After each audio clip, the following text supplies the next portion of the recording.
This video is going to be a little different than the last few.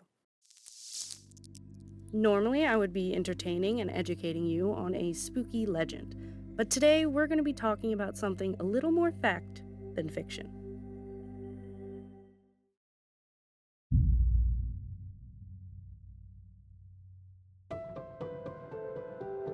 While going west on Route 422, you'll see the top half of an old abandoned mansion to your left. That beautiful building is called the Kennedy-Supplee Mansion. The only thing I knew about it growing up was that it used to be a restaurant that went bankrupt in 2005. And ever since then, it's been sitting there, empty. Naturally, I wanted to know why. Why hasn't anyone else taken the space? Why hasn't it been knocked down? What makes this building so special? What I found, I never would have guessed. An entire town erased, an asbestos outbreak, and a large cave full of fossils. This is the disappearance of Port Kennedy. Before the Revolutionary War, most of the land outside of Philadelphia was farmland. The specific land that we'll be looking at was owned by Mordecai Moore. He was a major landowner in this area of Pennsylvania with a farm of 128 acres along the Schuylkill River. In 1803, Moore sold his land to an Irish immigrant, Alexander Kennedy. Kennedy came to America in the early 1790s. After buying the farmland from Moore, he realized that the land had extensive areas of limestone. At the time, farmers used lime to fertilize their soil, so Kennedy constructed small kilns to extract the lime for himself and neighboring farmers. He nicknamed his land Kennedy Hollow. He went on to live an average life until 1824, when he passed away at the age of 63. He was buried at the Great Valley Presbyterian Church. His wife, Margaret, eventually sold the Kennedy farm to David Zook, a local successful lime merchant. It seemed like the Kennedy legacy was coming to an end. That is until Kennedy's youngest surviving son, John Kennedy, bought his father's lime works in 1842. John went on to manage the lime works for 35 years. He also expanded the business by using the Schuylkill River to ship lime to more farms. After using the river, the village where Kennedy's business was located was named Port Kennedy. In 1952, with business booming, Kennedy built himself his own mansion on a high point in the village. The beautiful Italian villa-style home overlooked the Schuylkill River. The building's elaborate ceilings demonstrated the use of lime to make plaster. He named his new home Kenhurst. This is the same building that you can see while traveling on Route 422. Kennedy was the most extensive lime dealer in Port Kennedy. By 1858, he had 14 bank-styled kilns, which are kilns built into the side of a hill, not far from Port Kennedy. The largest of the kilns produced 2,500 bushels of lime. His employees said that he was a very kind man. He employed 60 to 70 men, most of which were Irish immigrants. John Kennedy also went on to be an Upper Marion Township school director, president of the Farmers and Mechanics Bank of Phoenixville, and president of the Montgomery Agricultural Society. He died in 1877 at the age of 61. He is buried at the First Presbyterian Church of Port Kennedy. From 1911 to 1936, Kenhurst was home to the Supplee family. J. Henderson Supplee was a banker with business interests in dairy products. He was one of the last Civil War veterans in Montgomery County. He fought as a cavalryman at Antietam, Stony River, Chattanooga, and Gettysburg. He lived in the mansion until he died in 1936. In 1947, the mansion began to go by Crane House and Gardens. 4 siblings, Daniel, Alice, Lucien, and Maya, bought the property together. At the time, the building was very run down and needed a lot of work to restore its elegance. They made the mansion into 6 apartments, 1 for each of them and their families, and 2 more they could rent out. A few portions of the 48 acres of land was used by Maya as her plant nursery. Maya Crane was a horticulturalist and landscape designer that specialized in pink dogwood trees. There were also several outhouses on the property: a carriage house, a gazebo, a cottage, and a building for the livestock. Creativity definitely ran in the family, because David Crane also was a designer. He created a studio where he worked on commissions and was also employed by John Wanamaker Department Store in Philadelphia in their design and display department. They were best known for their Christmas window displays. Tragedy struck the family in 1956 when Alice's daughter, Jane Howland Coleman, was killed in a car accident. The Cranes decided to create a family burial sanctuary at the far end of their property that butted up with the church's property. They gave 5 acres of their land to the church for their family sanctuary to become part of their burial grounds. Today, 10 members of the Crane family are buried there.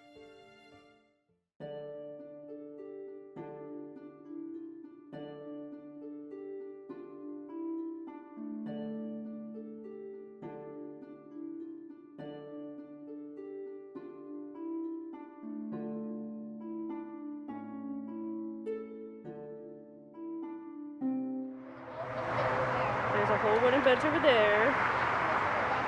Yeah, and I think the graves are supposed to be right here. Unless the bench is the grave. You know how they do that?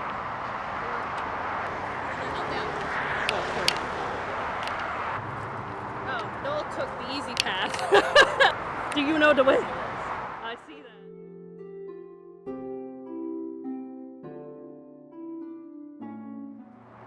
Alright, so this is what the Crane Sanctuary has turned into. Not good.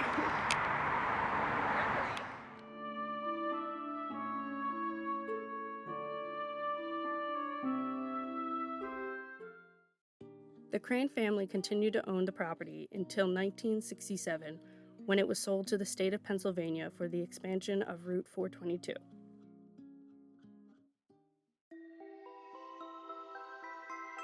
In 1919, Valley Forge Park Commission received a $250,000 grant to condemn by right of eminent domain and required most of Port Kennedy for park purposes. Originally, Valley Forge Park was taking unoccupied land within Port Kennedy, but the plans just kept expanding. Eventually, all of Port Kennedy was taken over by the park. Most of the families were notified to vacate their homes. Rev. Rhea Kaufman, pastor of the Port Kennedy Presbyterian Church at the time, told the Evening Public Ledger in 1919 that, later when it was decided to make a state park at Valley Forge, the Commonwealth of Pennsylvania declared that the park must lie within the boundaries of the outposts of Washington's army. The park has been expanding. 25 years ago, it covered 250 acres. Today, the ambitious plans of the commission extended it to 1,500 acres. And the commission is extending the park eastward, planning 2 boulevards which can't be built without tearing down Port Kennedy. These families didn't want to leave. According to Rev. Rhea Kaufman, majority of the villagers of Port Kennedy earn their livelihood at the Arid Magnesia Manufacturing Company, just southwest of the town. Getting away from Port Kennedy means stealing the very bread from the mouths of their children. The villagers can't afford to move away at the time when jobs can't be whistled for like dogs. The people have to live somewhere near the mills or starve. From 1919 to 1965, the buildings in Port Kennedy were slowly condemned and demolished. Today, there are only a few vacant homes, the Kennedy-Supplee Mansion, and the Presbyterian Church that are still standing. The Kennedy Mansion was acquired by the National Park Service in 1978 through eminent domain, and placed the building on the National Register of Historic Places. The building was used to house park employees until 1986, when Kennedy-Supplee Association, LP, signed a 55-year lease with the Park Service. The building was restored and turned into the Kennedy-Supplee Mansion restaurant. The restaurant ran for 19 years until 2005, when the restaurant filed for bankruptcy, and the building has been empty ever since. There was talk of a business opening in the building in 2020, but then the pandemic destroyed that plan. 5 years later, there has been some construction to maintain the outside of the building, but still no business has occupied the space. According to the National Park Service website, the leasing opportunity for this historical mansion will be available in January 2029. On the other side of Route 422 is the First Presbyterian Church of Port Kennedy. This is where John Kennedy is buried and the Crane family sanctuary is located. Before this church, the people of Port Kennedy worshipped in either the Great Valley Presbyterian Church or the Lower Providence Presbyterian Church. Eventually, many started to ask, why not have our own church? The Presbytery appointed a committee, and the cornerstone of the church was laid on October 31st, 1844. On March 20th, 1845, the committee organized the church. The building was finished on January 1st, 1846. It was described as colonial in architecture and a thing of beauty and joy in the brief history pamphlet by Rev. John W. Lerda. Henry S. Rodenbow acted as the clerk. The original 3 members were William Henry, the first elder, William Kennedy, and Mrs. Margaret S. Kennedy, John and Margaret Kennedy's daughter. The tower was added later in 1909 to house the half-ton church bell. During this time, the area was booming from success of the movie studio, Beswood, that was located across the river from the church. Inside the small church, there are 3 levels. The first floor consists of a few offices, a kitchenette, and a meeting area. In the meeting area, there are a few glass cases full of pictures, plaques, and documents about the history of the church and the people who once met here.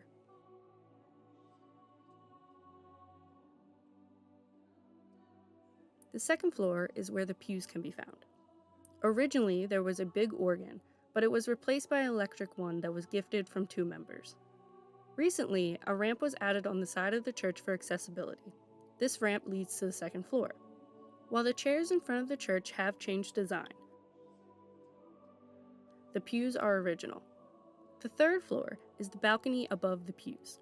Here you can also access a door that leads to the bell tower. Behind the church, there was a stable building where people would park their carriages. Then in 1960, the Sunday school building replaced the stables. For many years, students were taught the Word of God in this building. Today, the King of Prussia Historical Society occupies its halls. The Philadelphia Inquirer published an article on October 12, 1994, about the church celebrating its 150th anniversary.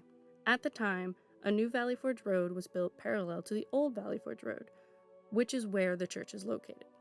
Rev. Charles R. Holt tells the Inquirer that, "Now our church sits on a dead end. You can see us from all roads circling Valley Forge Park, but it's hard to find us. Even though this church might be a little hard to find, it definitely is a beautiful treasure once you do." This church has survived many tragedies over the years.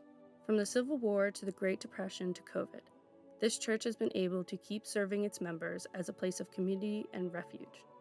The biggest challenge for this church came when Route 422 was built. The highway ran right through what remained of the town, splitting it in half and solidifying its fate as a town church without a town. To solve this problem, the pastor at the time, Rev. Dr. Laird, decided to adopt a custom from the black churches in the South, homecoming. After the abolishment of slavery, there were these gatherings that provided crucial spaces for formerly enslaved people and their descendants to reconnect with family, friends, and their spiritual home. Even though many freed people began to move away from the South and began to go to new churches where they now lived, most of them refused to become official member of those churches since they wanted to still be loyal to their place of worship back home. To keeping members at their original churches, they would travel back to them at least once a year. This celebration began to be called homecoming. By applying this concept to their own situation, the members of the First Presbyterian Church of Port Kennedy were able to keep their little church alive. The church is still in operation today. Worship starts at 9:30 a.m. on Sundays. Another building that stands, today, is Port Kennedy Station. It was built in 1904 and was one of the train stations along the Reading Railroad. This station was used as a combined passenger and freight station until 1966. They mainly shipped limestone products out of Port Kennedy. In 1977, the station was refurbished for SEPTA from Port Kennedy to Pottstown. Unfortunately, the station was closed permanently in 1981 after a terrible wreck and fire occurred. When Valley Forge took over, the station was renamed to Valley Forge Park and boarded up. Today, the west part of the track is abandoned and can be found in the eastern section of Country Line Road through Valley Forge National Park. The Arit Magnesia Manufacturing Company also used the Port Kennedy station to ship out their products. This company was founded in 1897 in Port Kennedy. They quarried the surrounding hills to produce what at the time was a miracle fireproof material, asbestos. Today, we know asbestos exposure is harmful and can possibly lead to cancer. Even though it was considered hazardous in the 19th century as well, companies, like the Arid Magnesia Manufacturing Company, didn't stop using asbestos until many years later. It was used for fireproof shingles and electrical and pipe installation. By 1997, it was clear that the Arid and its successors had polluted the area with tons of asbestos. Cleanup of the area began in 2013 and was officially clean in 2017. Now, of course, I couldn't stay away from the paranormal, so here are two short legends attached to this train station. The first one was published in the Philadelphia Record, then reprinted on the front page of the March 7th issue of Pennsylvania's Somerset Herald in 1883. On a snowy and stormy night, engineer David Lowe spotted something strange on the line near Royersford, about 10 miles northwest of Port Kennedy. The crew stopped the train, thinking there was an accident, but by the time they exited the train, the figure, the light, and all disappeared, said Lowe. Lowe didn't believe in ghosts, but he couldn't explain what happened. The second story happened closer to Port Kennedy Station. Several trainmen are thought to have seen the spirit of a tramp or beggar that was killed on the tracks years ago. Engineer Charles Welsh and brakeman George Nelson are some of the witnesses. Nelson is said to have shot at the figure. The article states that the ghost just laughed and floated away on the wings of the howling winds. In a different reprint of this article, the Time reporter says, 10 years ago, a vagrant was run over just near the spot which is now haunted, under circumstances which imply negligence on the part of the man in charge of the locomotive. Unfortunately for us, as of recently, there have been no paranormal instances. While researching Port Kennedy, I came across a cave that kept getting found and forgotten. In 1846, a large cavern was found during a quarrying operation in the Port Kennedy area. It was 160 feet long, 60 feet wide, and 20 to 40 feet deep. It had many stalactites that formed arches.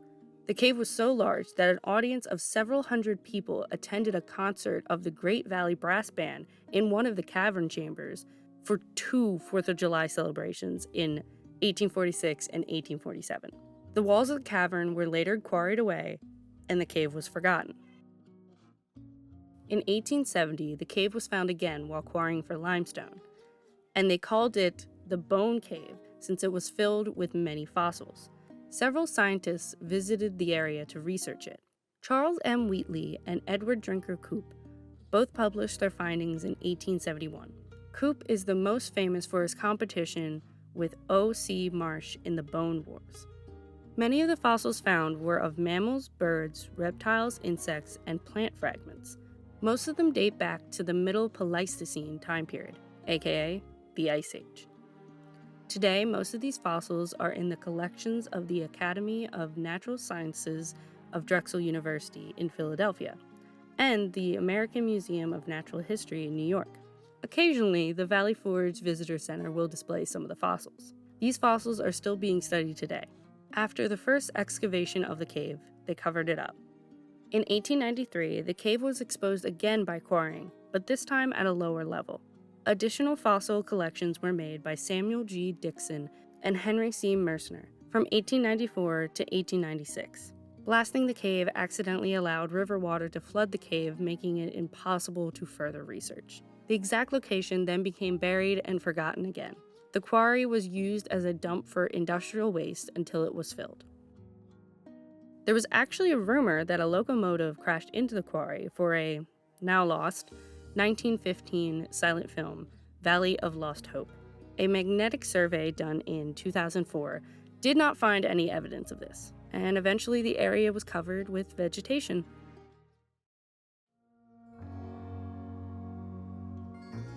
And that was the disappearance of Port Kennedy.